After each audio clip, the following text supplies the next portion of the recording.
আজকাল বেশিরভাগ অফিসেই কম্পিউটার ল্যাপটপের সামনে বসে কাজ করতে হয়। অনেকে আবার অফিসের কাজ বাসায় টানা বসে করেন। বিশেষজ্ঞরা বলছেন এই অভ্যাস আপনার স্বাস্থ্যের অবনতি ঘটাতে পারে, একই সঙ্গে স্থূলতা এবং ধূমপানের মতো মৃত্যুর ঝুঁকি বাড়াতে পারে। বিশেষজ্ঞদের মতে শরীরচর্চা না করে ঘন্টার পর ঘন্টা এক জায়গায় বসে কাজ করা হৃৎপিণ্ড এবং সামগ্রিক স্বাস্থ্যের জন্য খুব বিপজ্জনক হতে পারে।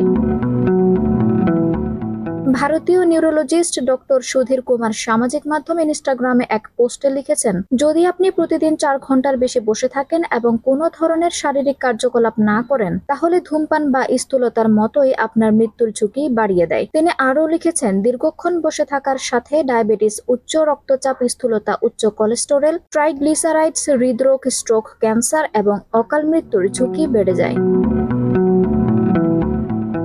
স্বাস্থ্যকর জীবনধারা তৈরির টিপস।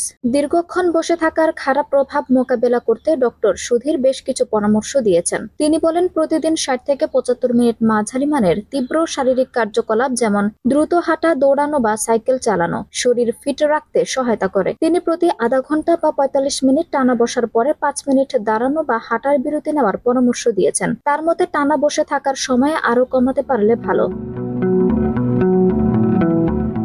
ডক্টর সুধীর বলেন, অবসর সময়ে বসে থাকার কাজ কম করুন, যেমন টিভি দেখা, মোবাইল ফোন চালানো, অন্যান্য ইলেকট্রনিক গ্যাজেট দেখার সময় সীমিত করুন। ব্যায়াম করতে না পারলে প্রতিদিন অন্তত 45 থেকে 60 মিনিট হাঁটুন, তাহলে একটানা বসে কাজ করলে শরীরে যে খারাপ প্রভাব পড়ে তা অনেকটা মোকাবেলা করতে পারবেন।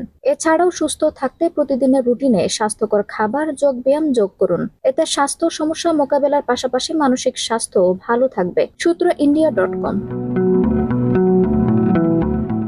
আঞ্জুম হক আরবি, টাইম নিউজ ডেস্ক।